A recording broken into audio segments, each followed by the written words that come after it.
BJP के राज्यसभा सांसद रामचंद्र जागड़ा का बड़ा बयान, अगर 2022 में यूपी उत्तराखंड।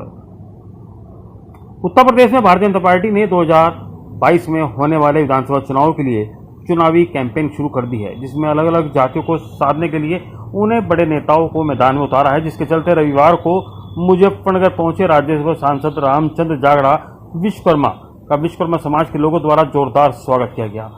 इसके बाद समाज के लोगों ने संबोधित करते हुए आगामी 2022 के चुनाव में भारतीय जनता पार्टी के पक्ष में माहौल बनाने और समाज को जोड़ने का संकल्प दिलाया गया। इस दौरान राज्यसभा सांसद रामचंद्र जागड़ा का साफ तौर पर कहना था कि शिल्पकार समाज से आते हैं।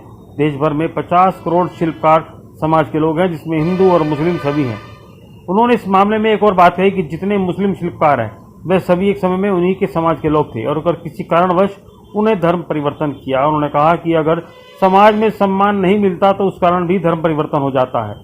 उन्होंने सभी समाजों को अपने साथ जोड़ने के लिए समाज के लोगों को प्रेरित किया। राज्यसभा सांसद रामचंद्र जागड़ा ने कहा कि उत्तर प्रदेश सबसे बड़ा राज्य है, यहाँ से 80 सांसद आते हैं, 5 उत्तराखंड के मिलाकर 85 सांसद होते हैं। उन्होंने कहा कि अगर उत्तर प्रदेश उत्तराखंड में 2022 में चुनाव हारे तो 2024 का केंद्र का सपना अधूरा रह जाएगा। इसलिए उन्होंने 2022 में भारतीय जनता पार्टी को मजबूती के साथ जिताने का आह्वान किया।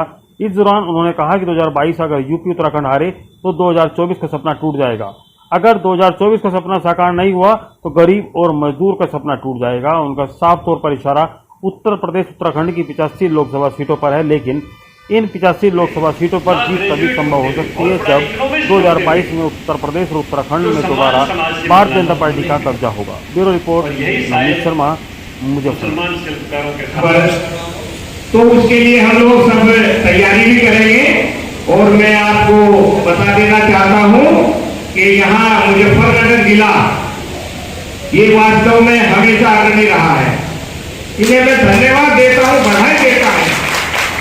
कोई भी काम इन्हें सौंप दिया, विश्वकर्मा चौक का काम आया, ऐसी लड़ाई लड़ी इन लोगों ने, वो विश्वकर्मा चौक बना। ये मंदिर सन 70 से मुजफ्फरनगर की धरती के ऊपर आया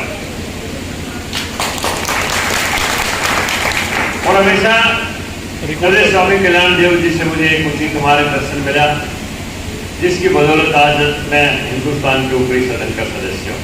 हिंदुस्तान में जितना शिल्पकार कारीगर समाज है, हिंदू मुसलमान मिला के 50 करोड़ है और 50 करोड़ की संख्या एक मत और एक मन हो जाएगी, आपको कोई आगे बढ़ने से रोक नहीं सकता।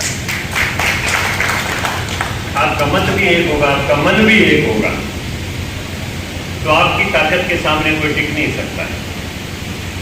इसलिए आइए, देश के शिल्पकार को जगाइए, खुद जगिए। भगवान शिव की मूर्ति आपने ही बनाई। कोई ऐसा व्यक्ति नहीं जो गले में सरक लगा के घूमता हो, जिसके सिर से गंगा निकल जाती हो। गंगा तो बहुत बड़ी है। सिर से गंगा निकलने का मतलब है कि विचारों को गंगा की तरह पवित्र रखिए। चांद पर पता नहीं कितने लाख किलोमीटर का, एक आदमी के चेहरे पर नहीं आ सकता। चांद शीतलता का प्रतीक। आज क्या कार्यक्रम था? आज हमारे जो राज्यसभा सांसद है रामचंद्र जागड़ा जी हरियाणा से, उनका एक मिशन है पिछड़ों को जोड़ने का, विश्वकर्मा समाज को जोड़ने का। सभी जातियों को जोड़ के वे चलना चाह रहे हैं और पूरा समाज उत्साह के साथ उनके साथ पूरे प्रदेश में जुड़ रहा है। जहाँ भी जाते हैं पूरा समाज, पिछड़ा समाज उनके साथ तन मन धन से साथ है। और उन्होंने जो मिशन है, उनका जो मिशन है कि रामलीला मैदान में 17 सितंबर को कार्यक्रम होने जा रहा है। मोदी जी ने टाइम दे दिया है। हम लोग भगवान विश्वकर्मा जयंती का कार्यक्रम गांव-गांव, गली-गली हर जगह मनाते हैं, लेकिन अब की बार हम यहाँ भी मनाएंगे और दिल्ली में भी हम भारी संख्या में पूरे प्रदेश से हम लोग जाने वाले हैं और हमारे जिले से भी अच्छी संख्या में वहाँ दिल्ली 17 तारीख को विश्वकर्मा जयंती रामलीला मैदान में मनाई जाएगी। रामलीला मैदान दिल्ली में मनाई जाएगी, बहुत ताकत के साथ मनाई जाएगी और अपने यहाँ भी मनाएंगे। हमारी इतनी संख्या है कि हम सब जगह कार्यक्रम को बनाते चले जाएंगे। सर, आज मुजफ्फरनगर आए हैं एमपी साहब, क्या कार्यक्रम है? 17 सितंबर को भगवान विश्वकर्मा का पूजा दिवस होता है। भारत सरकार का श्रम दिवस है और संयोग से हमारे माननीय प्रधानमंत्री का जन्मदिन भी वही है।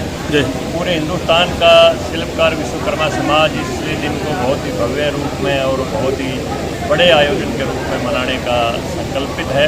और इसके लिए प्रधानमंत्री से हमने अपील की है, उन्होंने इजाज़त दे दी है आने के लिए।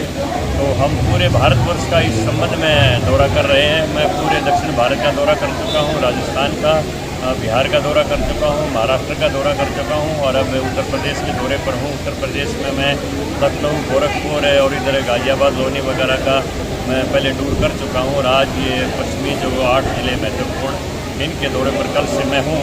और आप देख रहे हैं कि भारी उत्साह और भारी सहयोग का वायदा पूरे समाज की तरफ से मिल रहा है और ये हिंदुस्तान की राजनीति में एक बहुत बड़ा मील का पत्थर सिद्ध होगा 17 सितंबर और विश्वकर्मा समाज की भी आगामी पीढ़ी के भविष्य के लिए बहुत बड़ा एक मार्ग तय करेगा। सर, आपने बोला है कि मुस्लिम जो समुदाय है शिल्पकार वो विश्वकर्मा समाज से ही निकला हुआ है। बिल्कुल, कोई अरब, ईरान, इराक में कोई शिल्पकार पैदा नहीं होता। वहाँ ना तो मिट्टी में कोई धातु है, वहाँ तो नीचे तेल है और ना मिट्टी में कुछ बनने लायक है, वहाँ घास तक पैदा नहीं होता, ना कोई वृक्ष है वहाँ पर। ये हमारे ही देश के और हमारे ही शिल्पकार समाज के कन्वर्टेड लोग हैं। किन्हीं सामाजिक परिस्थितियों में इन्होंने धर्म परिवर्तन किया होगा। अब इनसे भी सबसे अपील करेंगे कि भगवान विश्वकर्मा के झंडे के नीचे आएँ और देश के विकास में अपनी महत्वपूर्ण भूमिका निभाएं। क्या लगता है कि मुस्लिम शिल्पकार आपके साथ आएंगे? की भावनाएं विश्वकर्मा समाज से आज भी जुड़ी हुई हैं और ये जब भी भगवान विश्वकर्मा का पूजा दिवस होता है छुट्टी भी रखते हैं और औजारों की पूजा भी करते हैं।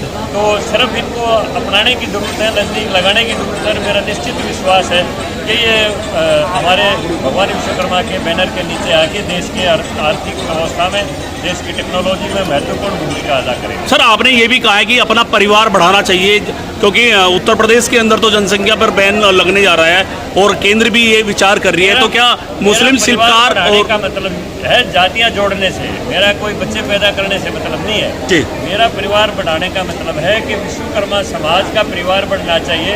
हमारा कुंभकार भी शिल्पकार है, हमारा स्वर्णकार भी शिल्पकार है, हमारा ठठेरा भी शिल्पकार है, हमारा मुसलमान कारीगर भाइयों भी शिल्पकार है।